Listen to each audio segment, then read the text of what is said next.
Hello my tears, இன்றைக்கி வந்து நம்ம என்ன வீடியோ பார்க்க போகிறோம் அப்படின்னு பார்த்தீங்கன்னா ஹெல்த் ரிலேட்டடான வீடியோ தான் நம்ம பார்க்க போகிறோம்.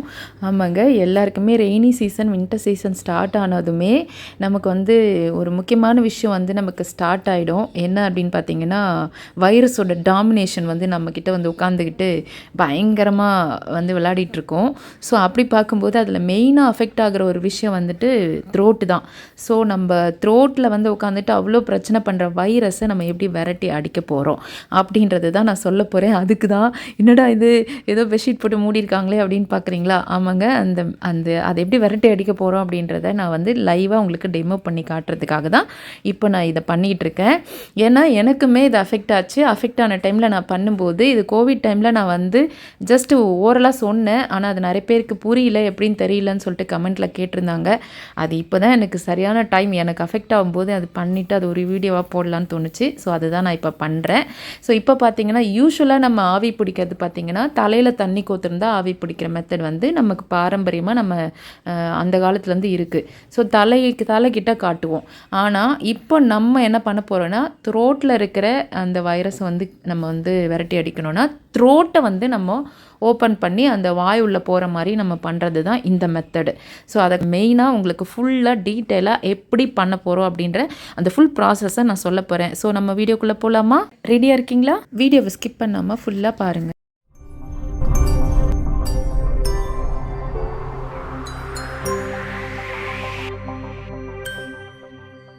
ஃபஸ்ட்டு இந்த மாதிரி ஒரு பாத்திரத்தில் முக்கால் அளவுக்கு தண்ணி எடுத்து வச்சுக்கிட்டு அதில் சம் இன்க்ரீடியன்ட்ஸ் ஆட் பண்ண போகிறோம். நம்ம கொதிக்க வைக்கும்போது அதில் ஃபஸ்ட்டு பார்த்திங்கன்னா கல்லுப்பு, கிறிஸ்டல் சால்ட்டு சொல்லுவோம், இதை ஆட் பண்ணிவிட்டு இப்போ ஸ்டவ் ஆன் பண்ணிவிட்டு அதுக்கப்புறம் என்ன பண்ண போகிறோம், அதில் நமக்கு மஞ்சள் தூள் நம்ம கிச்சனில் வச்சுருப்போம் இல்லையா எப்பயுமே, ஸோ அந்த மஞ்சள் தூள் ஆட் பண்ணுறேன். நெக்ஸ்ட்டு பார்த்திங்கன்னா நமக்கு கற்பூரவள்ளி இலை இருக்கு இல்லையா, அதை வந்து நான் இப்போ ஆட் பண்ணியிருக்கேன். அது கூட நெக்ஸ்ட்டு இந்த மாதிரி பச்சை வெத்தலை இருந்துச்சுன்னா அதையும் எடுத்து நான் என்ன பண்ணுவேன், இந்த மாதிரி எதுக்கு இதை போடுறோம் அப்படின்னா இதெல்லாமே நமக்கு இந்த காரெல்லாம் வந்து த்ரோட்டுக்கு ரொம்ப நல்லது, நேச்சுரல் காரம். இதெல்லாமே த்ரோட்டில் இருக்கிற வைரஸ்க்கு எதிரிகள். நமக்கு துளசி நிறையா கிடைக்கும், உங்களுக்கே தெரியும், கருந்துளசி இப்போ நான் போடுறது ரொம்ப நல்லது. ஸோ இந்த துளசியும் நம்மளுக்கு வந்து ரொம்ப நல்லது, நேச்சுரலாக இது எல்லாமே இன்ஹேல் பண்ணுறதுக்கு ரொம்ப நல்லது அப்படின்றதால நான் இது எல்லாமே போடுறேன். பட் நிறைய இதை நான் சாப்பிடுவேன். இது அதிகமாக இருக்குது அப்படின்னா இந்த மாதிரி டைமில் தேவைப்படும் போது நான் இதுலேயும் போடுவேன், சாப்பிடவும் செய்வேன். இதில் ஒரு முக்கியமான விஷயம் என்னென்னா தண்ணி சூடு பண்ணக்கூடாது, கொதிக்க விடணும். ஸோ கொதித்து வந்து இறக்குன பிறகு ஒரு விஷயம் ஆட் பண்ணுவோம், அதை பற்றி நான் இப்போ சொல்லுவேன் பாருங்கள். நீங்கள் பாருங்கள், இந்த மாதிரி கொதிக்க ஆரம்பிச்சிருக்கு, இன்னும் நல்லா கொதிக்கணும். இதுதான் வந்துட்டு ஆவி பிடிக்கிற மாத்திரை. இது என்னென்னா நேம் இல்லை, ஃபுல்லாக அதில் கட்டாக இருக்குது. பட் எந்த மெடிக்கல் ஷாப்பில் போய் கேட்டாலும் நீங்கள் ஆவி பிடிக்கிற டேப்லெட் கொடுங்க அப்படின்னு சொன்னால் இந்த மாதிரி கொடுப்பாங்க. ஸோ இந்த டேப்லெட்டில் நம்ம ஒன்று தான் நம்ம ஆட் பண்ண போகிறோம். இதை வந்துட்டு தான் நம்ம என்ன பண்ண போகிறோம், நல்லா கொதித்த பிறகு ஆல்ரெடி போட்ட இன்க்ரீடியன்ட் இல்லாமல் இதையும் நம்ம ஆட் பண்ணி போட போகிறோம். இதில் ஒன்றும் பயப்படுற விஷயம்லாம் இல்லை. இதில் யூக்கலிப்டஸ் ஆயில் அந்த மாதிரி தான் ஆட் பண்ணியிருக்காங்க, நேச்சுரல் இது தான் நம்மளுக்கு எல்லாமே அவ்வளோ நமக்கு நல்லது. ஸோ சப்போஸ் இது இல்லை, உங்களுக்கு இது வாங்கலை, அந்த டைமில் இல்லை அப்படின்னு சொல்லிட்டு நீங்கள் ஃபீல் பண்ணுறீங்க அப்படின்னா உங்கள் கையில் யூக்கலிப்டஸ் ஆயிலோ இல்லை விக்ஸோ அந்த மாதிரிலாம் நீங்கள் என்ன பண்ணலாம், ஆட் பண்ணி நம்ம ஆவி பிடிக்கிறதுக்கு முன்னாடி நம்ம தண்ணி கொதித்த பிறகு ஆஃப் பண்ணிவிட்டு எடுத்துகிட்டு போய் நிறுத்தி அதுக்கப்புறம் அதை ஆட் பண்ணி நம்ம பண்ணணும். ஸோ இப்போ நல்லா தண்ணி கொதிச்சாச்சு, நான் இறக்கி எடுத்துகிட்டு வந்து இப்போ அந்த டேப்லெட் ஆட் பண்ண போகிறேன். உங்களுக்கு காட்டுறதுக்கு வீடியோ எடுக்கிறதுக்காக தான் நான் இவ்வளோ கேஷுவலாக நான் பண்ணிகிட்ருக்கேன். இல்லைனா வேகமாக ஃபாஸ்ட்டாக அந்த கொதித்து இறக்குன உடனே டக்குன்னு எல்லாத்தையும் பண்ணி எடுத்துகிட்டு நல்லா ஃபுல்லாக கவர் பண்ணிவிட்டு நான் ஆவி பிடிக்க ஸ்டார்ட் பண்ணிவிடுவேன். ஸோ இப்போ பாருங்கள், நெக்ஸ்ட் ஸ்டெப்பு நம்ம இப்போ போட்டாச்சு. அதில் அந்த டேப்லெட்டை கட் பண்ணி இப்போ நம்ம இந்த மாதிரி நல்ல ஒரு பெட்ஷீட் ஒன்று இருக்கும். பட் அந்த பெட்ஷீட் வந்து அதுக்கப்புறம் யாரும் அதை யூஸ் பண்ணக்கூடாது. ஸோ அதை எடுத்து நம்ம வந்து ஃபுல்லாக கவர் பண்ணணும். இங்கே பாருங்கள், ஒரு பிளேஸ் கூட நம்ம வெளியில் அந்த கேப்பே தெரியாத அளவுக்கு நல்லா கவர் பண்ணிவிட்டு ஃபுல்லாக எந்த இடத்துலையுமே இல்லாமல் நல்லா ஃபுல் டைட் கவர் பண்ணிவிட்டு நம்ம வந்து உள்ள அந்த இன்ஹேல் பண்ணுற விஷயம் நம்ம பண்ணணும். அதை நான் டீட்டெயிலாக உங்களுக்கு இப்போ நான் காட்டுவேன், க்ளோஸ்அப்லேயே நான் காட்டுவேன் பாருங்கள் எப்படி இன்ஹேல் பண்ணணும்னு சொல்லிட்டு.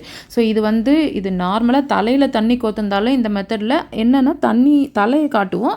இப்போ நான் த்ரோட்டுக்காக நான் பண்ணுறதால நான் த்ரோட்டுக்கிட்ட நான் அதை காட்டுறேன். ஸோ இந்த மெத்தடில் பண்ணும்போது நீங்கள் ஒரு விஷயம் முக்கியமாக கவனிக்க வேண்டிய விஷயம் என்னென்னா, த்ரோட்டை காட்டணும் அப்படின்றதுக்காக, ஏன்னா டாக்டர் சொல்லி நான் கேட்டிருக்கேன், ஒரேடியாக த்ரோட்லேயே அப்படியே நிறைய ஹீட்டு போகிற மாதிரி காட்டக்கூடாது. இங்கே பாருங்கள், நல்லா வாய் ஓப்பன் பண்ணி த்ரோட்டில் காட்டிகிட்ருக்கேன் நான்.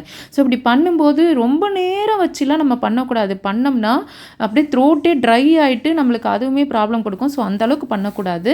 இது வந்து அந்த அந்த பாயிலிங் இது இருக்குது பார்த்தீங்களா, அது இருக்கிற வரைக்கும் நீங்கள் பண்ணால் போதும், அவ்வளோதான். அதுக்கு மேலெலாம் திரும்பலாம் பண்ணக்கூடாது. 2 டைம்ஸ் இது மாதிரி நம்ம பண்ணணும். ஸோ இது வந்து நான் இப்போ ஃபஸ்ட் டைம் பண்ணிகிட்ருக்கேன். இந்த ஃபஸ்ட் டைம் பண்ணுறது வந்து பார்த்திங்கன்னா, அந்த ஆவி நான் இப்போ உங்களுக்கு ஓப்பனாக பண்ணுறதால எனக்கு அந்த அளவுக்கு வேர்க்கலை, பட் உங்களுக்கு வீடியோவில் காட்டணும்னு சொல்லிட்டு. பட் க்ளோஸ் பண்ணி பண்ணோம்னா அவ்வளோ ஸ்வெட் ஆகும் நம்மளுக்கு. இங்கே பாருங்கள், இப்போ அந்த ஆவி இருக்குது, இன்னும் கொஞ்சம் இருக்குது. ஸோ அது வரைக்கும் நான் பிடிக்கிறேன். ஆனால் நிறைய நேரம் நம்ம திரும்ப ரிப்பீட் மோடில் ஒரு 3-4 டைம்ஸ்லாம் வச்சு ஹீட் பண்ணிடலாம், ரீஹீட் பண்ணிடலாம் பண்ணக்கூடாது. 2 டைம்ஸ் ஃபஸ்ட் டைம் பண்ணுறேன்னா, இதுக்கப்புறம் இது ஃபுல்லாக கம்ப்ளீட் ஆகிடுச்சு, இதுக்கு மேலே ஆவி வந்து இல்லை வரல அதில் அப்படின்னு சொல்லிட்டு ஃபீல் பண்ணும்போது நெக்ஸ்ட் அதை எடுத்து பார்க்குறோம், ஒரு இதுவுமே இல்லை, அந்த ஹீட்டு ஃபுல்லாக போயிடுச்சு. ஸோ இப்போ அந்த ஆவி வரவே இல்லை. ஏன்னா ஆவி பிடிக்கிற மெத்தடில் ஆவி தான் இருக்கணும், அதுவே இல்லாமல் நம்ம பண்ணக்கூடாது. ஸோ இப்போ பாருங்க நல்லா ஸ்வெட் ஆகிருக்கு. ஸோ ஸ்வெட் ஆனதை வந்து ஒரு டவல் வச்சு நம்ம தொடச்சி எடுத்துடணும். இதில் மெயினாக ஒரு விஷயம் நான் சொல்ல வேண்டிய விஷயம் இருக்குது. என்னென்னா, இந்த ஆவி பிடிக்கிறது வந்து குளிச்சுட்டு நீங்கள் வந்து இதை பண்ணணும்.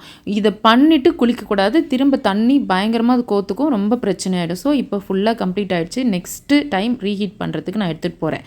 ஸோ இந்த மாதிரி 2 டைம்ஸ் மட்டும்தான் நம்ம பண்ணணும். ஃபஸ்ட் டைம் பண்ணுறோம், ஃபுல்லாக கொதிக்க வச்சு இறக்கிட்டு பண்ணுறோம், திரும்ப எடுத்துகிட்டு வந்து ஹீட் பண்ண வச்சுருக்கேன்.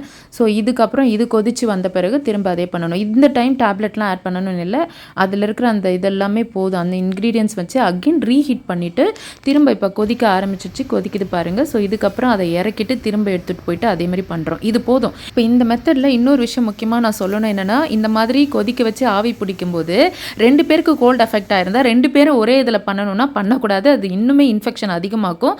ஸோ ஒவ்வொருத்தவங்க ஒரு தனியாக ஒரு வாட்டி கொதிக்க வச்சு தனித்தனியாக தான் நீங்கள் ஆவி பிடிக்கணும்.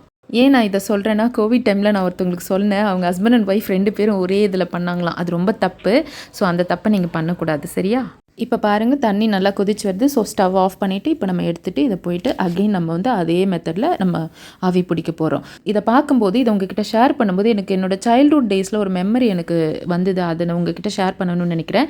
என்ன அப்படின்னா, எங்கள் கிராமத்து வீட்டில் இருக்கும்போது எங்கள் பாட்டி வந்து எங்கள் அண்ணனுக்கு, பெரிய அண்ணனுக்கு இது வந்து அடிக்கடி எங்கள் அண்ணனுக்கு தண்ணி கோத்துருன்னு சொல்லிட்டு ஆவி பிடிப்பாங்க. ஸோ அப்போ என்ன பண்ணுவாங்க அப்படின்னா, அந்த அடுப்பில் இருக்குதுல்ல, அங்கே சின்ன சின்ன செங்கல் பீஸ்லாம் இருக்குல்ல, அந்த பீஸெல்லாம் எடுத்து அடுப்பில் நல்லா ஹீட் பண்ணிவிட்டு அதை எடுத்து இந்த தண்ணியில் போடுவாங்க. சொயின்னு சவுண்ட் வரும், நான் பார்த்துருக்கேன். அது வந்து ரொம்பவே என்ன பண்ணணும்னா, இந்த ஹீட்டை வந்து நல்லா ரீட்டைன் பண்ணிவிட்டு நம்மளுக்கு அந்த தண்ணி எல்லாம் தலையில் கோத்துறதுலாம் எடுத்துருமா. ஸோ அவ்வளோ நல்ல ஒரு மெத்தடுன்னு சொல்லுவாங்க.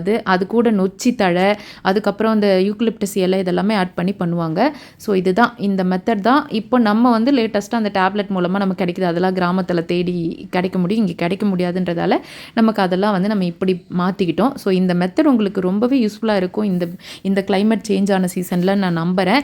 இது உங்களுக்கு யூஸ் ஆகிற மாதிரி நிறைய பேருக்கு யூஸ் ஆகணும் அப்படின்னா நிறைய பேருக்கு ஷேர் பண்ணுங்கள், லைக் பண்ணுங்கள், கமெண்ட் பண்ணிவிட்டு எல்லாருக்கும் யூஸ் ஆகிற மாதிரி எனக்கு என்ன நீங்கள் வந்து உங்களுக்கு எதனா டவுட்னா கூட என்கிட்ட கேளுங்க, நான் கமெண்ட்டில் ரிப்ளை கொடுக்குறேன்.